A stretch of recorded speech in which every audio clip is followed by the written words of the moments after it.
যে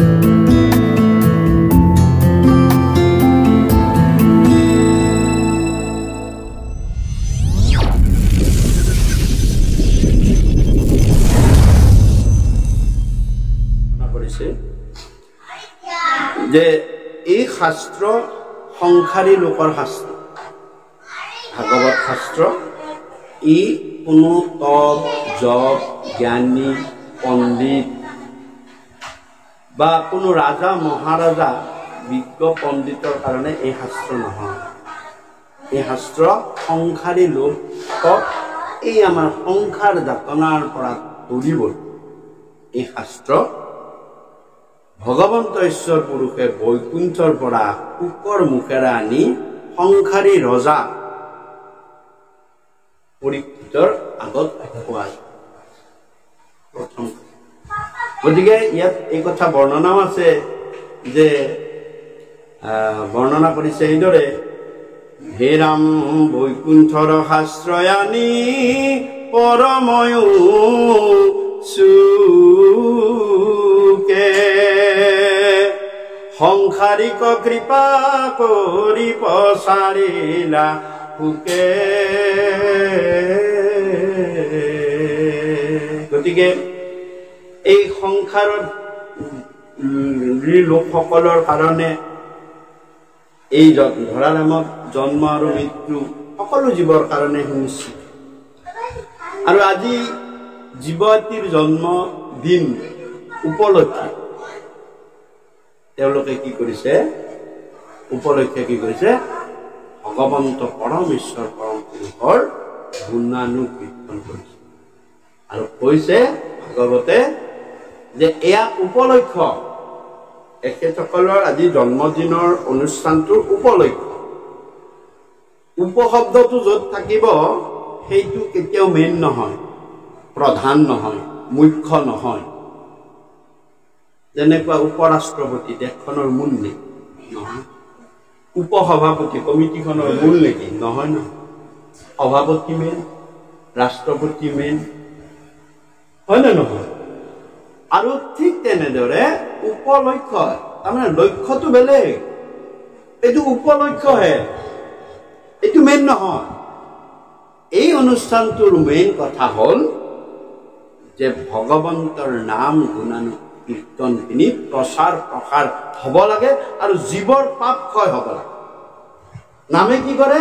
নামে কোনো টকা পইচা ধন জন ঐশ্বৰ্য বিভূতি এইবিলাক নামে নিদিয়ে নামে কোটি কোটি জনমৰ পাপ আমাৰ যাৰ লগত আছে এই পাপ ক্ষয় কৰিব আৰু যদি নহয় আমি মনুষ্য হৈ পুণ্যকে ভোগ কৰি আছো কোটি কোটি জনমৰ সঞ্চয় কৰা পুণ্যখিনি আমি ভোগ কৰিব পাৰো মনুষ্য জীৱনত বেলেগ জীৱনত নোৱাৰো হয়নে আমি বেলেগ জীৱনত এই পুণ্য ভোগ কৰিব না পুণ্য অৰ্জন কৰিব পাৰো আমি 11 লাখ বাৰ পানীৰ তলত জন্ম হৈছো একদম হিচাপ কৰিব পানীৰ তলত 11 লাখ জীৱ আছে পানীৰ তলত ওপৰলৈ আহিলো উদ্ভিদ হৈছো আমি 13 লাখ বাৰ উদ্ভিদ হৈ যেতিয়া আমি 13 লাখ বাৰ আছো তাতো আমি পাপ ক্ষয় কৰিছো পুণ্য ভোগ কৰিব পৰা নাই গছজোপাই আমাক ফলমূল দিছে আমি তাক ভোগ কৰিছো মনুষ্য হৈছো কাৰণে গছে খাব নোৱাৰে খাই নেকি গছে ফলটো দিয়ে কি কৰে আৰু ৰ'দ বাত বৃষ্টি সকলো সহ্য কৰি থিয় হৈ আছে বৰষুণ আহিছে বুলি কি দৰ মাৰি আহিব পৰা নাই দেখিছানে কি তাৰমানে এইবিলাক পাপ ক্ষয় গৈ আছে তাত ক'ত পাপ আছে ক'ত পাপ হ'ব সেইটো কম বাৰু আৰু গছক আপুনি সোঁফালে ডালটো কাটক দাখনেৰে বাওঁফালে আপুনি ফলটো ছিঙক আপুনি একো নকয় সহ্য কৰি আছে কিমান সহ্য গুণ চাওক হয়নে কিয় বেলেগ জীৱবিলাকে গৰুৱে গাখীৰ দিয়ে কিন্তু গাখীৰ খাব তাৰ ভোগ নাই আমিহে ভোগ কৰি তাৰ পৰা নানান ধৰণৰ মিঠাই নানান ধৰণৰ দ্ৰব্য প্ৰস্তুত কৰি আমি খাওঁ কোনে খায়? মনুষ্যই খায়। মাছে মাছ খাই দিয়ে নাথাকে, মনুষ্যই ভোগ কৰে। আৰু মনুষ্যৰ ভোগৰ কাৰণে ভগৱন্ত পুৰুষে এই সংসাৰখন পাতিছে আৰু কৈছে যে ভোগ তুমি নামঘৰলৈ গলেও পাবা, নামঘৰলৈ নগলেও তুমি এই যে পুণ্যখিনি সঞ্চয় কৰিলো গছ হৈ, আমাৰ এই জীৱনটো উত্তম মনুষ্য জীৱন। কাৰণ আমি চাৰিটা বস্তুৰ সংযোগ আমাৰ জীৱনত ঘটিছে।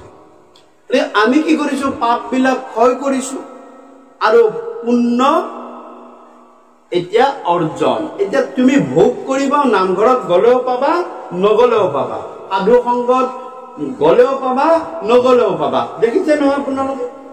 হা, দেখিছে নাই? দেখিছে? তেওঁ দেখোন কোনোদিন নাই, তেওঁৰহে সুখে সা সম্পদ ঐশ্বৰ্য বিভূতি তেওঁৰহে বহুত, কিন্তু এইজন সদায় নামঘৰত যায়, কিন্তু ইয়াৰ দুখে দুখ, দুখে দুখ, দুখে দুখ। কিয় হয়? কিয় হয়? যে তুমি এই পুণ্যখিনি যদি অৰ্জন কৰি লৈ আহিলা, তুমি ভোগ কৰিব পাবা, কিন্তু মনত ৰাখিবা, যি তুমি ভোগ কৰি আছা মনুষ্য জীৱনত, ভোগ আৰু ভক্তি দুইটাকে ভগৱন্তই কৈছে যে ভোগ যেনেকে আছে ভক্তিও আছে মনুষ্য জীৱনতহে, বেলেগ জীৱনত নাই। সেইকাৰণে কৈছে বিষয় সম্বন্ধ সুখ সমস্ত জুনিত পায়, এ হৰি সেৱা একো স্থানে নাই, হৰিৰ সেৱাৰ যোগ্য কেৱল মনুষ্য তনু, জানি পুৰা হৰি গুণ গাই। আৰু আমাক ভগৱন্ত পুৰুষে এই মহাপুণ্যৰ ফলত মনুষ্য জীৱন দিলে ভোগ কৰিবলৈ, কলে ভোগ কৰিলে নহব, ভোগ কৰিলে কি হব? ভোগভুঞ্জি পুণ্য কৰা কৈ। আপোনালোকে প্ৰশ্ন কৰিব পাৰে, তেওঁ দেখোন পুণ্য অৰ্জন কৰা দেখাই নাপাওঁ, কেনেকে ভোগ কৰি আছে? নামঘৰলৈ সত্ৰলৈ কোনোদিন সৰুৰ পৰা ভাল কাম কৰা দেখাই নাপালো, কিন্তু ভোগ কৰিব পাই আছে কেনেকৈ? আৰু এইজনে দেখোন সদায় নাম প্ৰসংগ কৰি আছে, এওঁ কিয় ভোগ কৰিব পৰা নাই? আচলতে পূৰ্ব জন্মৰ পুণ্যখিনিহে আমি এই জন্মৰ ভোগ কৰিব পাৰো। এইটো প্ৰাৰব্ধ কৰ্মফল বুলি কয়। গতিকে তেওঁ ভোগ কৰি আছে, হয়নে? আৰু যদিহে ভোগ কৰা, ভোগ কৰিলে কি হব? পুণ্যবিলাক লাহে লাহে লাহে লাহে লাহে লাহে লাহে ক্ষয় গুচি যাব, আৰু ইফালে পাপ বিলাক লাহে লাহে লাহে লাহে লাহে লাহে ওপৰ হৈ আহি যাব। গতিকে পাপ যাতে ওপৰলৈ আহিব নোৱাৰে তাৰ কাৰণে তুমি ভক্তি কৰিব লাগে। আৰু যদি পাপ ওপৰলৈ আহি পাপ বেছি হৈ গুচি যায়, তেতিয়াহ'লে কি হব? কোনোদিন নামঘৰলৈ নোযোৱাকৈও মানে তেখেত স্বৰ্গগামী হল, নাম কীৰ্তন নকৰাকৈও স্বৰ্গগামী হল। কিন্তু ভগৱানে হিচাপ কৰিছে, হয়তো তোক এটা উত্তম মনুষ্য জন্ম দিলো, কলিযুগ দিলো, মনুষ্য দেহ দিলো, ভাৰত ভূমিত জন্ম দিলো, কৃপালু গুৰুহান গুৰু দিলো, কিন্তু তই কেতিয়াও সাধু সংগৰ জনৰ ওচৰলৈ তই নাহিলি। অৰ্থাৎ কেৱল ভোগকেই কৰি থাকিলি। কাৰ দৰে? পশুৰ দৰে। ভোগ, ভয়, নিদ্ৰা আৰু মৈথুন, এই চাৰিটা পশুও কৰে, আৰু যদি আমিও কৰো, কৰিবই লাগিব, আমি কৰিব। ভোগ, ভয়, নিদ্ৰা আৰু মৈথুন, এই চাৰিটা পশুৰো প্ৰবৃত্তি আৰু লগতে মনুষ্যৰো প্ৰবৃত্তি। যদি তুমি ভোগ, ভয়, নিদ্ৰা আৰু মৈথুনকে কৰি থাকিলা, কেতিয়াও ভক্তিমুখী তুমি যেতিয়া নহলা, তেতিয়া কলে তোমাক মই জ্ঞান পঞ্চেন্দ্ৰ দি দিয়াৰ কোনো কাৰণেই নাই, গুৰু দিয়াৰ কোনো ফলেই নহল তোমাৰ। আমি মনুষ্য হৈ কি কৰিব লাগে? ঊৰ্ধ্বগামী হব লাগে, ঊৰ্ধ্বগতি হব লাগে। কেনেকুৱা ঊৰ্ধ্বগতি? যে আমি ওপৰ মুখলৈ যাব লাগে। ভগৱন্তই কৃপা কৰিছে, সুখী দুখী তাপী সাধু সন্ত মহন্ত যিয়ে নহওক সকলোৱে ২৪ তত্ত্ব আপোনালোকে জানিব। মনুষ্যৰ মাত্ৰই ২৪টা তত্ত্ব লাগিবই। এতিয়া ২৪ৰ পৰা আমাৰ নিচিনাকে জন্ম পাইছে মোৰ কৃপালু গুৰু দুজনা, মনুষ্য হিচাপে জন্ম পাইছে। আমি যেনেকে জন্ম পাইছো 10 মাহ 10 দিন মাতৃগৰ্ভত থাকি পাইছো না নাই? কিন্তু কথাচোন আমাৰ আৰু গুৰু দুজনাসকলৰ মাজত সমান সমান হয় নেকি? জন্ম পালো একেলগে জন্ম পালো বুলি আমি সমান পৰ্যায় নেকি? নহয়। দেখিছেনে? গুৰু তত্ত্ব সদায় 2 তত্ত্বৰ ওপৰত। আমি সাধাৰণ মনুষ্যৰ নিচিনা নহয়। স্কুল এখনৰ ল'ৰা ছোৱালী ছাত্ৰ ছাত্ৰীবিলাকো মনুষ্য, সিহঁতো 24 তত্ত্ব, শিক্ষকজনো মনুষ্য 24 তত্ত্ব, কিন্তু দুইটা একে নেকি? নহয়, তেওঁৰ লগত কিবা 2টা তত্ত্ব আছে। সেই 2টা হৈছে নাম আৰু জ্ঞান। গুৰুৰ লগত যিয়ে জ্ঞান আহৰণ কৰে, গুৰু হৈল জগতৰ কৰিলে সিটো নৰ কোটি কোটি পুৰুষ উদ্ধাৰ। এই গুৰু তত্ত্ব মনত ৰাখিবা। সামান্য সাধাৰণ মনুষ্য 24 তত্ত্বৰ নিচিনা নহয়। কিন্তু চোৰ হওক ডকাইত হওক সকলো 24, সাধু হওক সন্ত হওক মহন্ত হওক সাধাৰণবিলাক সদায় 24।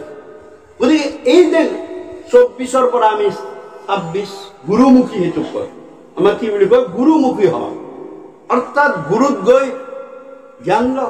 স্কুলতো ল'ৰা ছোৱালী সদায়তো এনেকে থাকিবি, অলপ আগবাঢ়ি যা, শিক্ষা অলপ ল, তেতিয়া জীৱনটো জ্যোতিষ্মান হ'ব।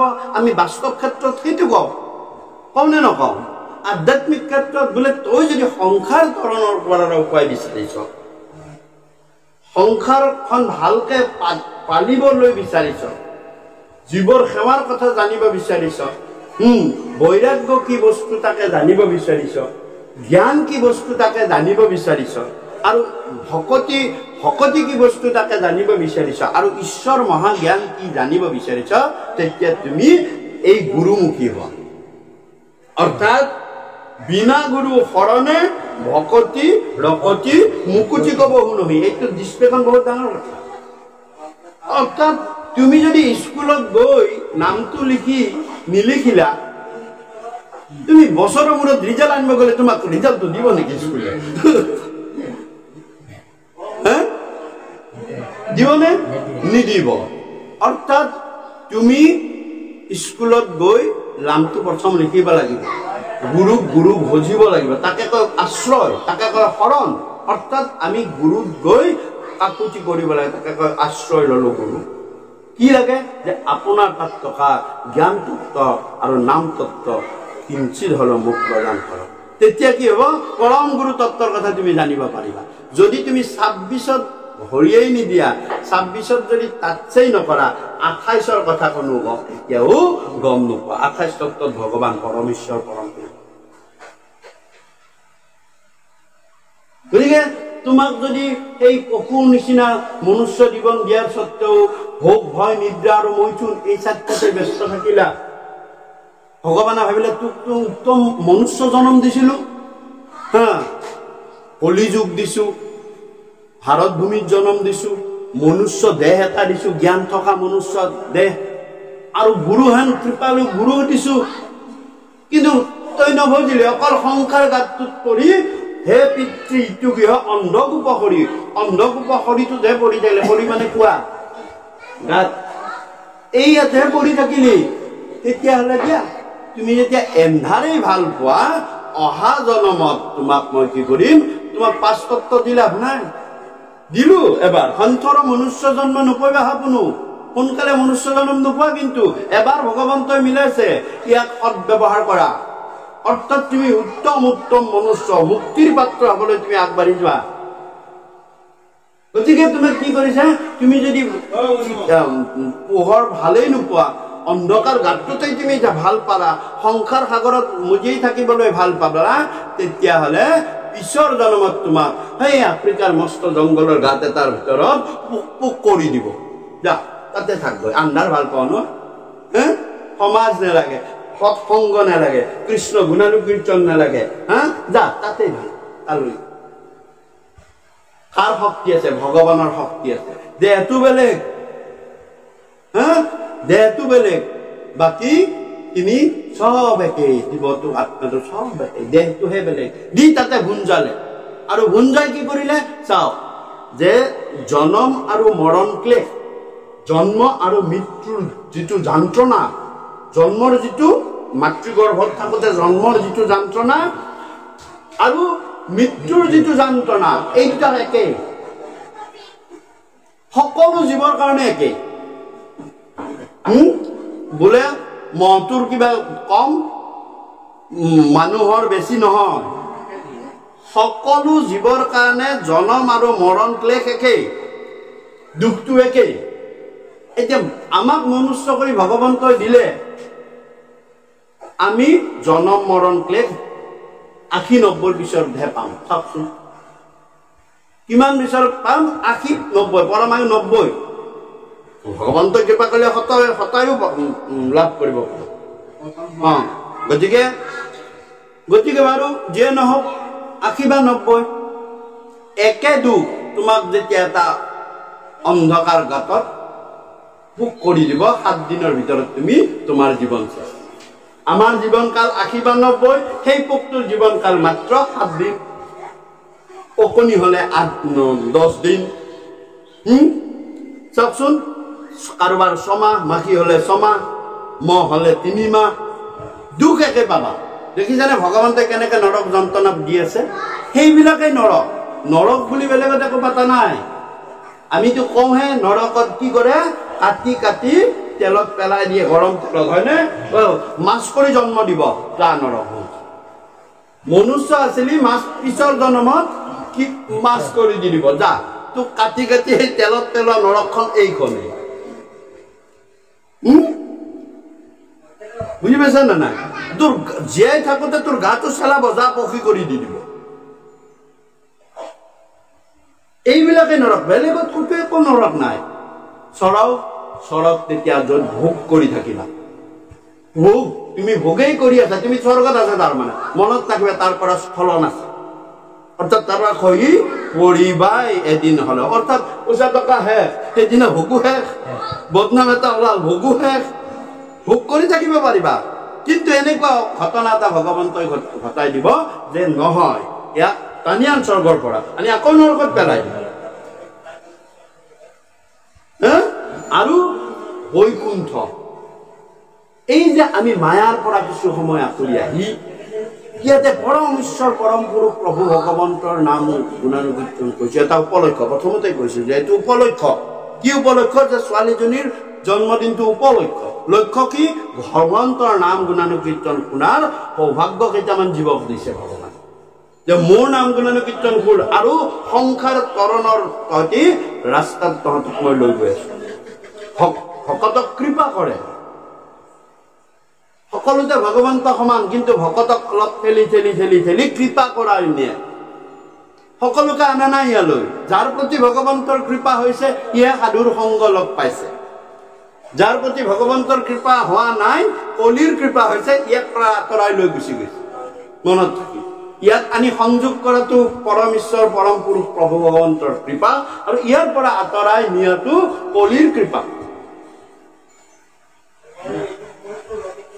গতিকে ইয়াত কি হৈছে যে তেওঁলোকে এটা জীৱৰ জন্মৰ উপলক্ষেৰে লক্ষ্য কৰিছে ভগৱন্তৰ নাম গুণানুকীৰ্তন শ্ৰৱণ কীৰ্তন হ'ব আৰু জীৱ তৰণৰ দিশত মুক্তিৰ দিশত যাবলৈ সুবিধা পাব নাম ধন অৰ্জন কৰিব পাৰে আৰু সেই জীৱটোৰ কাৰণে বছৰটো ভগৱন্তৰ হিচাপ হৈ গৈছে যে এই জীৱক যিহেতু উপলক্ষ যে মোক নাম গুণ তেওঁলোকৰ জন্মদিনৰ উপলক্ষে পাতিছে অহা বছৰতো এই জন্মদিনটো সুখে সন্তোষে মোৰ নাম গুণানুকীৰ্তনৰ মাজেৰে পাতিবলৈ মই এই জীৱক ভালে ৰাখিব লাগে এই মাজৰ পিৰিয়ডটো ভগৱন্তৰ কৃপাৰে তেওঁ সুন্দৰভাৱে বিদ্যা বুদ্ধি কৰ্ম ধৰ্ম সকলোখিনিতে আগবঢ়াই নি ভগৱন্তৰ দৃষ্টিৰ ভিতৰত থাকি যায় কাৰণ আৰম্ভ কৰিছে কিহেৰে বছৰটো আৰম্ভ কৰিছে ভগৱন্তৰ নাম গুণেৰে আৰু ভগৱন্তৰ যেতিয়া নাম গুণেৰে আৰম্ভ কৰিছে তেতিয়া ভগৱন্তৰ হিচাপ থাকিব যেনেকুৱা এখন পলিটিকেলি মিটিঙত এটা দিনত আপোনাক মাতিলে গুৱাহাটীত পাতিছে মাতোতে আপোনাক ৰাতিপুৱা বোলে 8টা বজাত আপুনি ওলাই আহিব এই যে 8টা বজাত আপুনি ঘৰৰ পৰা ওলাই গৈ গাড়ীত বহিলে পাতি থোৱা গাড়ীখনত গণেশদাস স্কুলৰ মুখত বহিলে তাৰ পৰা নিয়াৰ পৰা আপোনালোকক চাওক মিটিং আৰামছে শুনাব, মিলাব, পানী দিব, পানী বটল দিব, খাবলৈ কিবা দিব, আকৌ হয়তো পাৰিশ্ৰমিক হিচাপে অলপ ধনী দল হ'লে কিবা এটা পাৰিশ্ৰমিকো এটা দিব, আৰু আনি ঘৰত ঘূৰাই পালৈকে দিনটোৰ দায়িত্বটো দলটোৱে লয় নে নলয়? লয়। কিয় লয়? লয় কিয়? যে তেওঁলোকৰ সভাখনত তেওঁলোকৰ গুণানুকীৰ্তন শুনিবলৈ তুমি গৈছা, তেওঁলোকৰ গুণানুকীৰ্তন শুনিবলৈ গৈছা, সেইকাৰণে তোমাৰ দায়িত্বটো লৈছে, বেলেগটো একো কথা নহয়। আৰু ভগৱন্তও তেতিয়া ভাবে যে মোৰ গুণানুকীৰ্তন যেতিয়া কৰিছে 1 বছৰৰ কাৰণে মোৰ দায়িত্ব, ইয়াক সকলো ভালো হ'ব। সেইকাৰণে কি কৈছে, সংসাৰী লোকসকলে কি কৰে? কিন্তু সংসাৰী লোকসকলে আমি কি কৰিব লাগে? যিকোনো কৰ্ম আৰম্ভ কৰোঁতে ভগৱন্তক অৰ্পণ কৰিব লাগে, আৰু শেষ কৰাৰ দায়িত্বটো ভগৱন্তৰ থাকে। কিন্তু আমি কৰিছো বুলি ভাবো। আমি মই অহম মম, মই আৰু মোৰ, এই শব্দ দুটা আমাৰ কাৰণে জীৱনত লৈ আহি আচল পৰমাত্মাকে পাহৰো। মই আৰু মোৰ এই দুটাৰ আমি কাক চিনাকি দিওঁ? কাক চিনাকি দিওঁ? এই শৰীৰটো যিটো আমি এৰি থৈ যাব লাগিব, তাকহে আমি চিনাকি দিওঁ নে নাই? কিন্তু মনত ৰাখিব, মই আৰু মোৰ যেতিয়া অনাত্মা দেহক আত্মা বুদ্ধি কৰি হৰি হৰি হৰি হৰি তুমি পৰমাত্মা ঈশ্বৰে ভৈলো বঞ্চিত। 12 বছৰৰ মূৰে মূৰে আমাক ভগৱন্তই মাৰি আছে, আমি গমেই নাপাওঁ। সেয়া কথা প্ৰলয়। আপুনি কেঁচুৱাতে জন্ম হোৱা আইগৰাকী, কোনোবা এগৰাকী বেলেগ নিজৰ মাতৃ নহয়, কোনোবাই যেনিবা আপোনাক কোচত তুলি লৈছিল, 12 বছৰ পিছত আপুনি গছ গছকে দেখা হৈ দিয়কচোন, তেওঁৰ মুখতটো তোমাক চিনি পাই নাই? কেঁচুৱাৰ দিনা, জন্ম হোৱাৰ দিনা লোৱা কেঁচুৱাটো একে আছে আপুনি, হয়নে? আমি যে মৰিলো তাৰ প্ৰমাণ, সেইটো মৰাৰ কথা আমি নাভাবোৱেই। কেঁচুৱাতে লোৱা ল'ৰাটো 12 বছৰ বা এতিয়া 25 বছৰ পিছত যেতিয়া ডেকা হ'ব, কি সেইগৰাকী আইৰ মুখত থিয় হৈ কৈছো মই কোন? চিনি পোৱা নাই। তাৰমানে তোমাৰ সেই শৰীৰটো কেতিয়াবাই মৰি শেষ হৈ গুচি গৈছে, 12 বছৰত মৰে। সেই শৰীৰটো তোমাৰ নাই, তোমাক কোনেও চিনি নাপায়, হয়নে নহয়? গতিকে এই অনাত্মা দেহটোক যিটো আমাৰ চেঞ্জ হৈয়ে আছে, সেইটোকে মই বুলি ভাবিছো, আৰু মই বুলি ভাবি কি কৰিছো? অহং মম, অৰ্থাৎ মই আৰু মোৰ ভাৱটোকে আমি বৰ্তিছো। সেইকাৰণে ভাগৱত শাস্ত্ৰই কৈছে যে মোৰ নিজৰ ইষ্টদেৱ সামগুণ নিধি সবে মনোৰথ মোৰ কৰিও কহিত দি।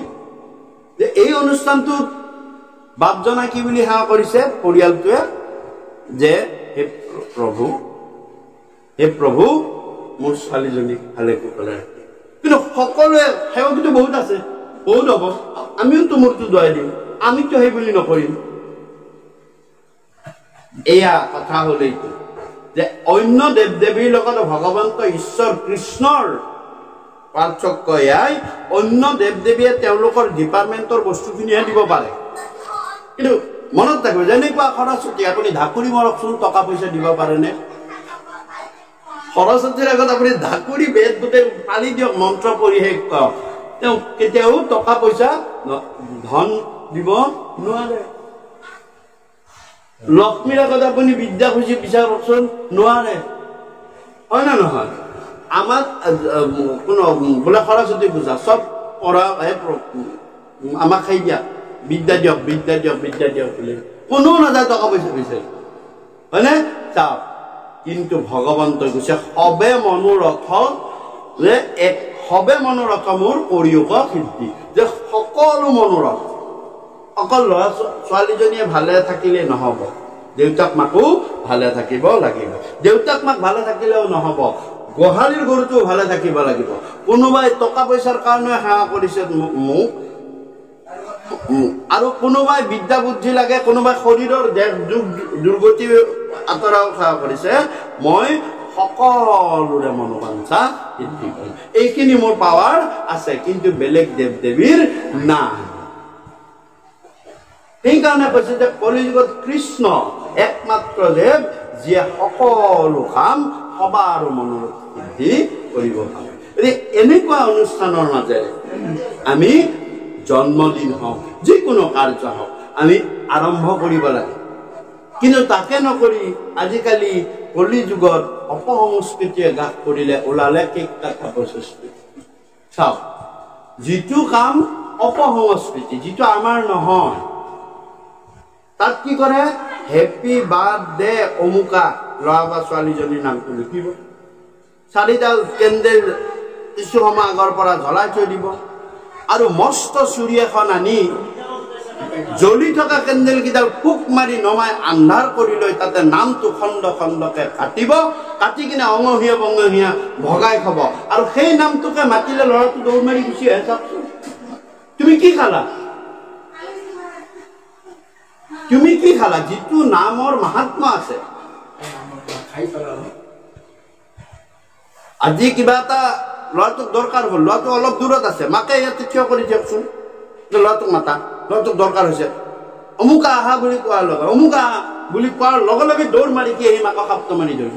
কি মা দেখিলে? লুচুম্বকে টনাৰ নিচিনা কৰে। কোনে চপাই আনিলে? সেইকাৰণে নামক তদং বুলি কয়। তদং মানে ওচৰ চপাই আনিলে। যাৰ নাম মাতিবা 1000 ল'ৰা ছোৱালীৰ মাজত, তুমি ল'ৰাটোক মাতিবৰ কাৰণে তুমি কি কৰিবা? মোৰ নামটো ব্যৱহাৰ কৰিবা। নামটো কোৱাৰ লগে লগে সেই 1000ৰ ল'ৰা ছোৱালীৰ ভিতৰত 999টা ল'ৰা ছোৱালী বাদ দি এজন ল'ৰা আহি তোমাৰ গাত খাব ধৰিব, হয়নে নহয়? ধৰিলে কব কি হ'ল, কিয় মাতিছিলে? আৰু সেই নামটোকে বাৰ্থডেৰ দিনা কি কৰিলো, আন্ধাৰৰ মাজত খণ্ড খণ্ডকে কাটিলো, কাটি অঙহীয়া বঙহীয়া বিদায় কৰিলো। আমি কেক খোৱাত আপত্তি নকৰো, হেপী বাৰ্থডে লৈ লিখা তাতো আপত্তি নকৰো, কিন্তু নামটো নিলিখিবা। আৰু কেতিয়াও হেপী বাৰ্থডে অমুকা বুলি গুণানুকীৰ্তন নকৰিবা। যদি গুণানুকীৰ্তন কৰা, কৃষ্ণৰ গুণানুকীৰ্তন কৰা, হয়নে? কৃষ্ণৰ গুণানুকীৰ্তন কৰা। কেনেকে কৰা? এই যে এইটো অনুষ্ঠান কৰিলে, এইটো কৃষ্ণৰ গুণানুকীৰ্তন। উপলক্ষ জন্মদিন। কৰ্মযুগত আমি শৰীৰটো ব্যৱহাৰ কৰোঁ। কৰ্মযুগ কোনবিলাক? নহয়, পূজা, বলি, বিধান, তপ, জপ, ধান, তপ জপ, এইবিলাক কৰ্ম, এইবিলাক শৰীৰটোৰেহে কৰিব পাৰে, হয়নে? আৰু জ্ঞান যুগত ধ্যান, ধাৰণা, সমাধি, মাথাটো ব্যৱহাৰ কৰে। আৰু ভক্তি যুগত হৃদয়খন ব্যৱহাৰ কৰে। কৰ্মযুগত তন্ত্ৰ মন্ত্ৰ আছে, জ্ঞান যুগত জ্ঞানৰ কথা আছে, অধ্যয়নৰ কথা আছে, আৰু ভক্তি যুগত হৃদয়ৰ কথা আছে, অন্তৰৰ কথা। ইয়াত হৃদয়ত দুটা বস্তু উৎপন্ন হয়, সেই দুটা হৈছে শ্ৰদ্ধা আৰু প্ৰেম। ভক্তি কাক বোলে? আমি যে কওঁ ভক্তি কৰিব লাগে, গুৰু ভক্তি কৰিব লাগে, জ্যেষ্ঠজনক ভক্তি কৰিব লাগে, হয়নে? ভগৱানক ভক্তি কৰিব লাগে, হয় নে নহয়? যেনে ভক্তি কাক? যে ভক্তিক ক'ব গ'লে একেবাৰে সহজ কথা, শ্ৰদ্ধা সহিত যিটো ভাল পোৱা তাকে ভক্তি বুলি। শ্ৰদ্ধা থাকিব লাগিব আৰু ভাল পাব লাগিব। প্ৰেম সহিত যদি যিটো ভাল পায় সেইটো প্ৰেম ভক্তি বুলি। গোপীসকলে কৃষ্ণক প্ৰেম ভাৱে ভক্তি কৰিছে, আৰু বাকীবিলাক যে চব শ্ৰদ্ধা সহিত ভাল পোৱা।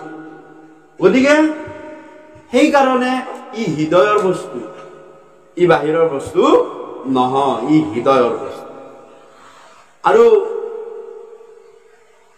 কৰ্মযুগত শৰীৰটো ব্যৱহাৰ হয় কাৰণে আমি কলিয়ে আমাক এই শৰীৰেৰে ধৰ্ম সাধন কৰিবলৈ নিদিয়ে, বাধা দিয়ে কলিয়ে। আৰু সেইকাৰণে কৃপালু গুৰুৱে লিখিছে শৰীৰত আছে কলিকৃত যত দুখ এই গুচু কপথমে কৰা হৰি হৰি ঘোষ যে শৰীৰত যতমান সেই আছে মানে শৰীৰত যিমান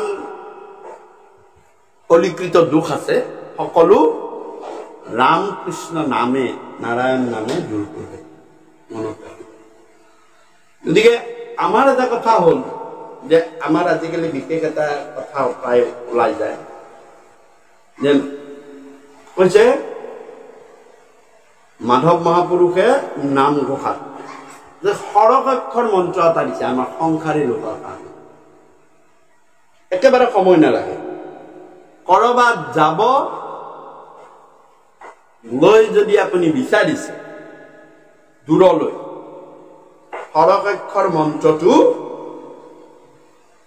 16 বাৰ গুৰুত 4 দেৱত 4 নামত 4 ভকতৰ হৈ 4 এই 4 কৈ 16 বাৰ হ'ব ন 4 4 গুণ 16 বাৰ 16 বাৰ আপুনি ঠিক দুৱাৰ মুখতে উচ্চাৰণ কৰে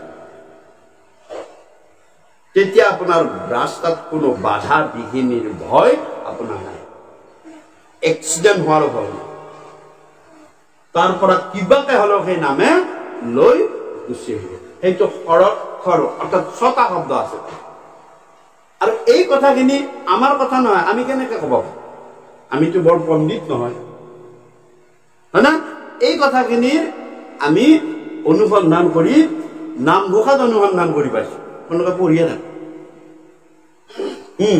মই প্ৰায় মানুহক আমাৰ গৃহলৈ কেতিয়াবা আহিলে অমুক বিপদ অমুক কিবা কিবি কথা সুধিব আহে মই আমি বেলেগ একো ক'ব নোৱাৰো আমি বেজালি নহয় আমিতো বেজালি নহয় আমি সেইবিলাকৰ উপায় একো দিব নোৱাৰো আমি জ্যোতিষীও নহয় আমি তাৰ গতিৰ কথাও ক'ব নোৱাৰো কিন্তু আমি এটা কথা ক'ব পাৰো যে গুৰুসকলে যি আমাৰ উপদেশ দিছে গুৰুসকলে আমাক যি কথা কৈছে তাৰ ওপৰত ভিত্তি কৰি আমি ক'ব পাৰো সেইকাৰণে কৈছে ব্যাস নিগদতি লুব্ধমতি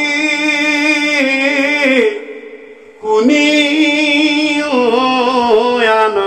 আনন্দে কৰ্ণপাতি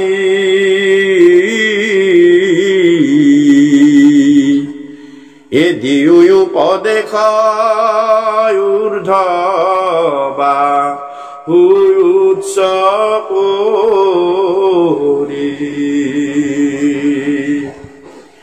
এহি মানে মন্ত্ৰ মহামন্ত্ৰ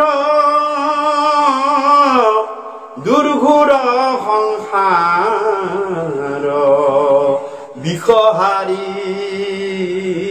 এহি মানে মাত্ৰ মহামন্ত্ৰ বুলি ক'লে কোনে ক'লে মাধৱ মহাপুৰুষে ক'লে দুৰ্ঘোৰ সংসাৰ বিষহাৰী এখন সংসাৰ পাতি লোক ব্যস্ত ধৰ্মীয় আমাৰ সংসাৰত কিয় ইমান জ্বালা যন্ত্ৰণা গুৰুৰ উপদেশত আমি নচলো এনে উৎসৱৰ দিনা গৈ বগা ফুলডাল মাৰি এই প্ৰচেছন কৰিলে শংকৰী নহয় এই এনেকে শংকৰ গুৰু মাধৱ গুৰুক ভাল পোৱা নহয় এইবিলাক মিছা কথা তাল বজাই ভোৰতাল বজাই ভৰা শুৱালকুছিখনতে ঘূৰিলে শংকৰী নহয় নাম ঘোষা কীৰ্তন ভাগৱত দশম এইবিলাকত দিয়া আদৰ্শবিলাক বাস্তৱ জীৱনত প্ৰয়োগ কৰা তেতিয়াহে তুমি শংকৰী তেতিয়াহে তুমি ভাগৱতী ভাগৱতৰ আদৰ্শই গাত লোৱা নাই মই এজন বুলি কোৱা নাই হ'ল আমি মই ক'লো আমাৰ কাম নকৰে কিয় কাম নকৰে উপদেশ কিনি লোৱা কি বুলি ক'লে নমো নাৰায়ণ বুলিও কমুখ ভৰি নমো নাৰায়ণ বুলিও কমুখ ভৰি নমো নাৰায়ণ কেইটা আখৰ আছে 6টা হৰক্ষৰী মন্ত্ৰ 6টা আছে নাই নমো নাৰায়ণ মুখ ভৰি কেনেকে লয় গুৰু আঙুলিটো ধৰিব 4টা পাব আছে চাও ইয়াত নমো নাৰায়ণ নমো নাৰায়ণ নমো নাৰায়ণ নমো নাৰায়ণ হল তাৰপিছত দেৱা আঙুলিটো ধৰিব এইটো আঙুলি দেৱা আঙুলি বুলি কয় সেইকাৰণে ভগৱান কৃষ্ণই এইটো আঙুলিৰ সব কাম কৰে হয় না নহয় তাৰমানে সুদৰ্শন চক্ৰ ক'ত লয় এইটো আঙুলি সেইটো দেৱা আঙুলি বুলি কয় মনত ৰাখিব সেইকাৰণে মানে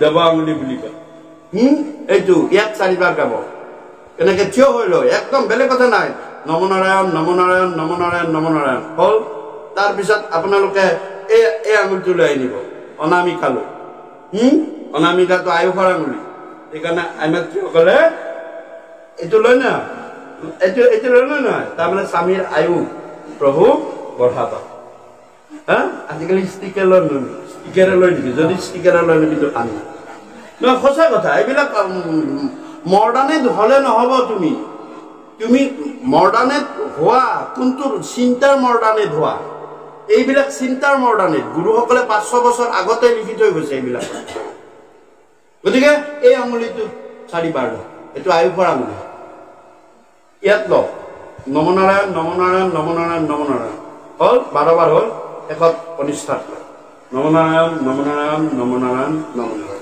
ললে মই প্ৰায় শুনি থাকো দেই প্ৰায় ডেকা ডেকা ল'ৰা ছোৱালীবিলাকেও মানে কাণত কয় এদিনা মই মোৰ ঘৰত কৈছো বাৰু ছোৱালীক তুমি যিটো মন্ত্ৰৰ কথা কৈছা পাপা এইটো মন্ত্ৰ ভালে বুলি বিৰাট ভালে মোবাইলত চাই কিনে কয় আৰু তোৰ কি বোলে কৃষ্ণায় বাসুদেৱায় দৈৱকী নন্দন কৃষ্ণায় বাসুদেৱায় হৰে পৰমাত্মনে প্ৰণত ক্লেশনাশায় গোবিন্দায় নমো নমঃ কি বুলি কয় কৃষ্ণায় বাসুদেৱায় হৰে পৰমাত্মনে প্ৰণত ক্লেশনাশায় গোবিন্দায় নমো নমঃ মই বোলো মা এটা কথা ভগৱানে সকলো কথা ভক্তি অন্তৰৰ পৰা কোৱাটো বিচাৰে মাতৃভাষাৰ বাহিৰে বেলেগ ভাষা তুমি যিমানে পণ্ডিত নোহোৱা অন্তৰৰ পৰা ক'ব নোৱাৰা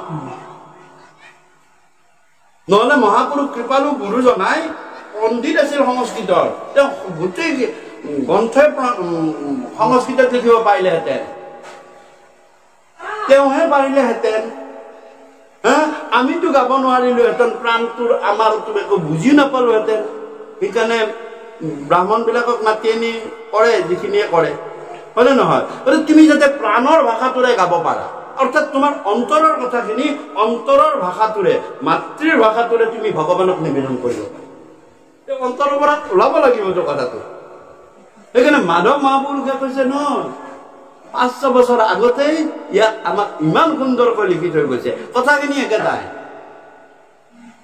তাতে যিখিনি কৃষ্ণ বাসুদেৱায় হৰে পৰমাত্মনে প্ৰণত ক্লেশনাশায় গোবিন্দায় নমো নমঃ তাতে এই যে সংস্কৃতৰ ভাষাটো যদি আমাৰ কিমান মানুহে বুজিব একো মানুহে বুজি নাপায় আৰু বুজাটোতো বুজা বেলেগ কথা তেওঁ অন্তৰৰ পৰা ক'ব নোৱাৰে সংস্কৃতটো দেৱ ভাষা তেওঁৰ গাত দৈবিক গুণৰ প্ৰয়োভৰ থাকিব লাগিব দৈৱ সম্পত্তি থাকিব লাগিব এতিয়া কথা হ'ল মোৰ কৃপালুগুৰে যে আমাৰ অসমীয়া মানুহটো নিৰক্ষৰে বেছি জ্ঞানৰ পোহৰ কম গতিকে আমি কি গুৰুৱে কি কৰিলে যে মূল সংস্কৃতখন থাকিলে কিন্তু এনেকুৱাকৈ বিৰোচন কৰিলে যাতে আমাৰ তাতে প্ৰাণৰ ভাষাবিলাক সোমাই গুচি যায় আৰু প্ৰাণেৰে কয় যেনেকুৱা সৌম্য বস্ত্ৰ পিন্ধি দিব্য কাছে সংস্কৃত ভাগৱতত তাতে সৌম্য বস্ত্ৰ নাই নেতবিত শাৰী আছে নেতৰ শাৰীৰ কথা আছে মই নিজে আমিতো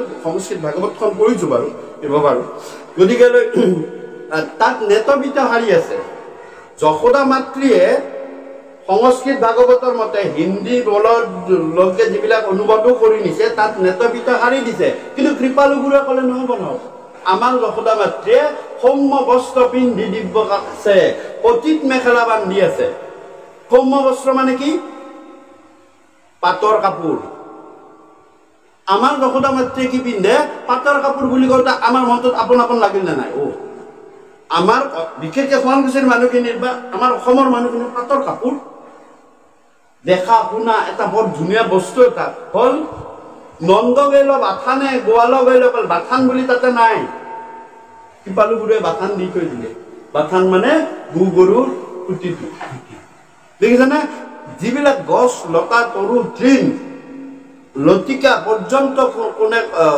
ক'ত আছে যে আমাৰ ভাষাত আছে আমাৰ ইয়াতে জন্ম বস্তুবিলাক আছে হয়নে গতিকে আমাৰ ভাগৱতখনত মোৰ কৃপালুগুৰুৱে কৰিলে কি এই শ্লোকটো মাধৱ মহাপুৰুষে যে ক'লো অলপ আগতে কথাও ক'লে যে সংস্কৃত দিলে নহ'ব বুজি নাপাব তেওঁ কি কৰিলে লিখিলে এতিয়া বেছি শুৱালা কোনটো পাবা আপোনালোকে হে কৃষ্ণ হে বাসুদেৱ দৈৱকী নন্দন হৰি হে নমো নন্দ গোপৰ কুমাৰ কৃপাময় শ্ৰী গোবিন্দ তজু পদয় অৰবিন্দ কৰো মই লক্ষ্য নমস্কাৰ সেই শ্লোকটোৰ ভাগ দেখিছেনে নামকেইটা একেখিনি ব্যৱহাৰ হৈ আছে হে কৃষ্ণ হে বাসু তাতেও ক'লে হে কৃষ্ণ হে বাসুদেৱায় আমাৰ কি ক'লে হে কৃষ্ণ হে বাসুদেৱায় হে বাসুদেৱ দৈৱকী নন্দন হৰি নমো নন্দ গোপৰ কুমাৰ কৃপাময় শ্ৰী গোবিন্দ তাতেও আছে গোবিন্দায় নমো কৃপাময় শ্ৰী গোবিন্দ কৰ তজু পদ অৰবিন্দ কৰো মই কিমান লক্ষ্য নমস্কাৰ এবাৰতে লক্ষ্য বাৰলৈ পঠাই দিলে কিমান এবাৰহে কৈছিলে কিন্তু বাৰ কিমান বাৰ হ'ল লক্ষ্য নমস্কাৰ মাতৃ মই এতিয়া নিৰ্গুণ ভক্তি এবিধেই তাক মই ক'বলৈ গৈছো আৰু মনত ৰাখিবা এই ভক্তিৰ লগত মোৰ এৰা এৰি নাই কৃপালু গুৰুৱে কৈছে এই একাকীবিধ ভক্তি আমাৰ সপোনতো নহওক প্ৰভু সপোনতো এই একাকীবিধ ভক্তি আমাৰ হ'ব নেলাগে বুলি কৈছে কি বুলি কৈছে যে নমো নমো দীনবন্ধু কৃষ্ণ দেৱ কৃপা সিন্ধু তজু পাৱে পখিলো শৰণ গুণময় ভক্তিশয় স্বপ্নতো নহওক মোৰ এহি মানে কৰহো এই গুণময় ভক্তি যাতে প্ৰভু নহয় আৰু হে প্ৰভু মোক নিৰ্গুণ ভক্তিটোহে লাগে হে ৰাম বদতি কপিল হৰি পুন মহা তুমি মুক্তিৰ কাৰণে মোৰ ভকতে ভক্তি নকৰে ভক্তি কৰাৰ কাৰণে তেওঁলোকৰ পিছে পিছে মুক্তি দৌৰি মাৰি কৰে গতিকে অ ৰাম ভকত প্ৰতিমা মোৰ দুই অধিষ্ঠান দুইকো পূজা দৰ্শনে কৰিবে আতিমান গতিকে মই দুঠাইতেই থাকো কি বুলি ক'লে মই দুঠাইতেই থাকো সেই দুঠাইত হৈছে এঠাইত মই থাকো চৈতন্যময় ভকতত আৰু দুই নম্বৰ ক'লে প্ৰতিমা প্ৰতিমা মানে আমি এই খেৰৰ জুমুঠিটোকেই আমি প্ৰতিমা বুলি ভাবো এইটো ভাগৱতখনো ভগৱন্তৰ বাংময় স্বৰূপ প্ৰতিমা ই লিখিত আকাৰত আছে মূৰ্তি বুলিও কয় বাংময় স্বৰূপ আমাৰ সেৱা সৎকাৰ কৰোঁতেও কয় নকয় যে ভাগময় স্বৰূপ মূৰ্তি ভাগৱতত কয় বোলে বাংময় স্বৰূপ বাংময় মানে লিখিত আৰু কথিত ইয়াত লিখিব পাৰি আৰু পাঠ কৰিব পাৰি তাক বাংময় বুলি কয় এটা আছে চিদময় এইটো জ্ঞান জ্ঞানৰ কথা আছে আৰু এটা আছে মৃন্ময় মৃন্ময় মাটি বা কাঠ বা এইবিলাকত জানা সজা এটা মনোময় বুলিও কয় মনৰ ভাৱনাৰে কোনোবা এটা বস্তু মাটিৰে হওক কাঠেৰে সজাৰো এইটো মনোময়ো হয় এটা চিদময় মানে হৈছে জ্ঞান জ্ঞানৰো এটা মূৰ্তি থাকে জ্ঞানীসকলেও এটা মূৰ্তি নিজে চিন্তা কৰি লয় আৰু এটা হৈছে বাংময় যিটো লিখা শ্ৰৱণ আৰু কীৰ্তন কৰিব পাৰি গতিকে এইটো মই দুঠাইতে থাকো এঠাইত থাকো হ'ল ভকতৰ লগত আৰু এঠাইত থাকো মই ক'ত যে ভাগৱত বাংময় স্বৰূপ এই দুঠাইত মই থাকো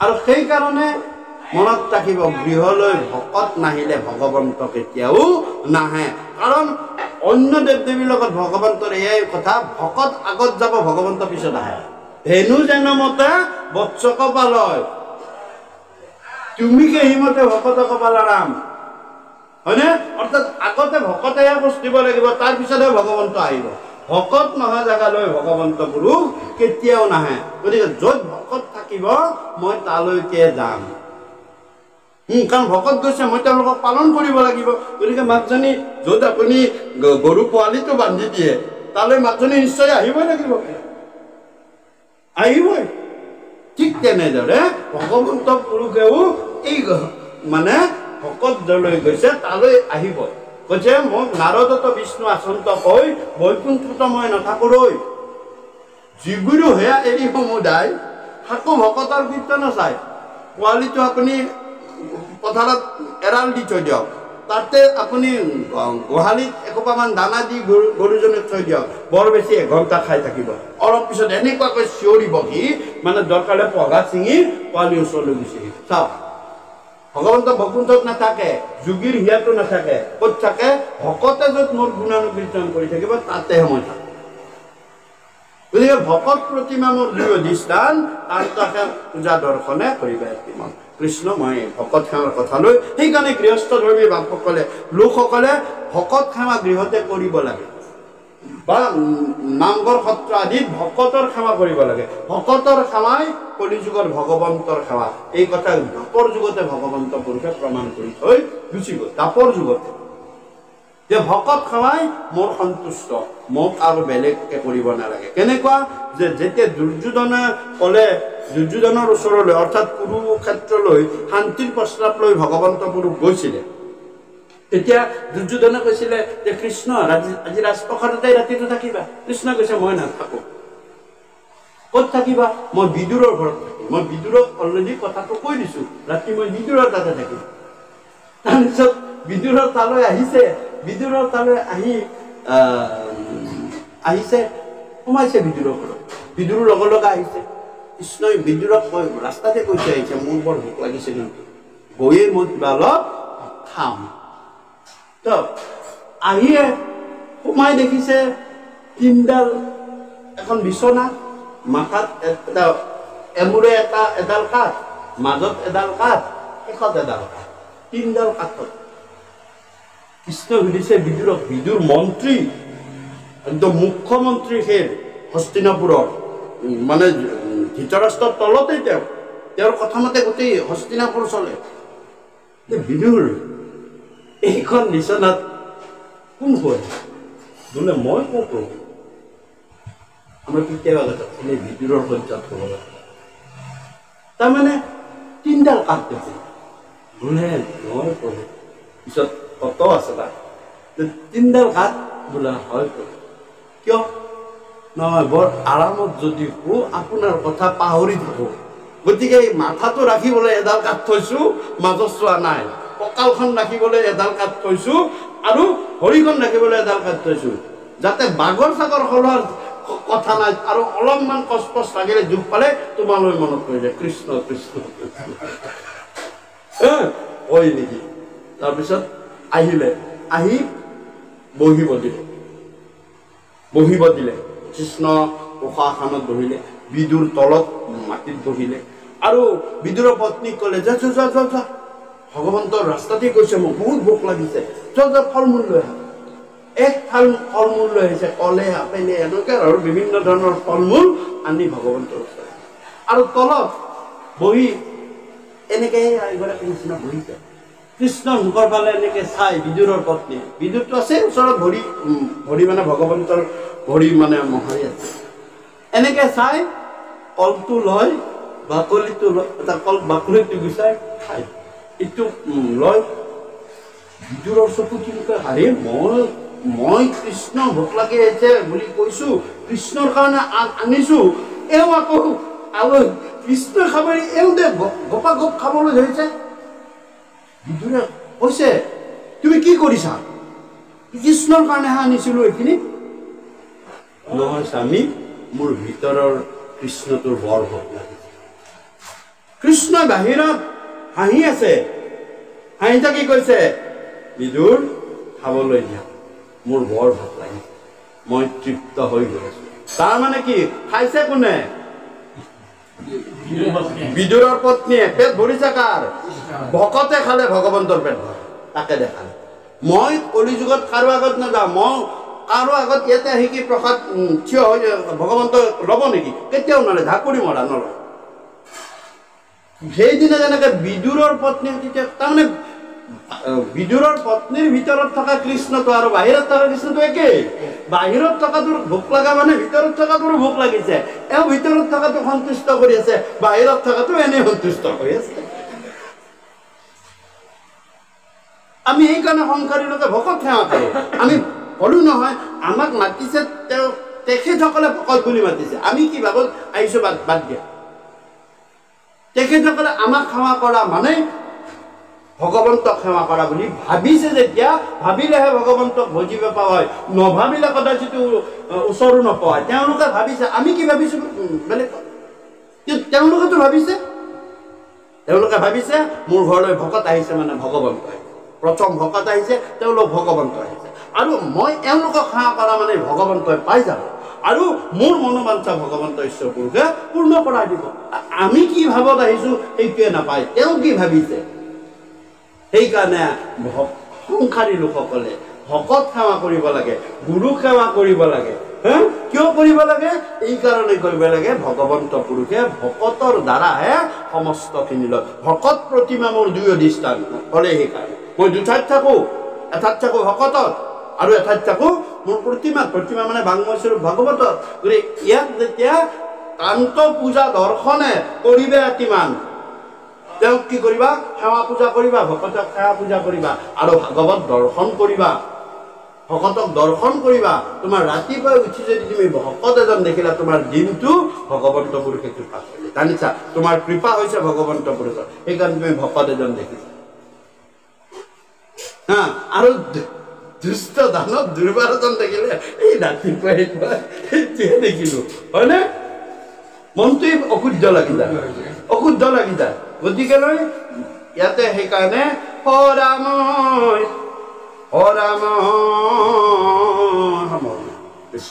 হে ৰাম কৃষ্ণৰ চৰিত পৰময় অমৃত আত পৰে নাহি আন কোটি কোটি যজ্ঞ জপতি দান ৰেণু কোনোহে সমান কৃষ্ণ গুণ নাম ধৰ্ময় অনুপময় আকসাৰ কৰি ধৰা আন দেৱ ধৰ্ম দূৰতে তেজিয়া কৃষ্ণত ভকতি কৰা উহিতত জানি চিন্তা চক্ৰ পানী অনাদৰিয়ান কাম কৃষ্ণৰ কিংকৰে ৰচিলা শংকৰে নাকি বোলা ৰাম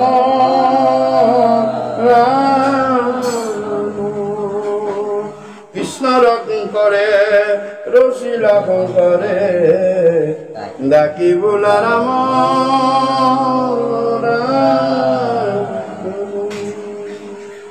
শ্ৰীমন্ত শংকৰ হৰি ভকতৰ জানা যেন গল্প নাহান্ত বিনাই নাই আমাৰ পৰম অনাম তাহান্ত বিনাই নাই আমাৰ পৰম কৃষ্ণ কৃষ্ণ কৃষ্ণ জয় ৰাম বোলা জয় হৰি বোলা গাঁওতা বাৰ্তা কৰ্ণপাতি শুনোতা সবাৰ কুশল মংগলাৰ্থে হৰি বল হৰি বল হৰি বল হৰি বল হৰি হৰা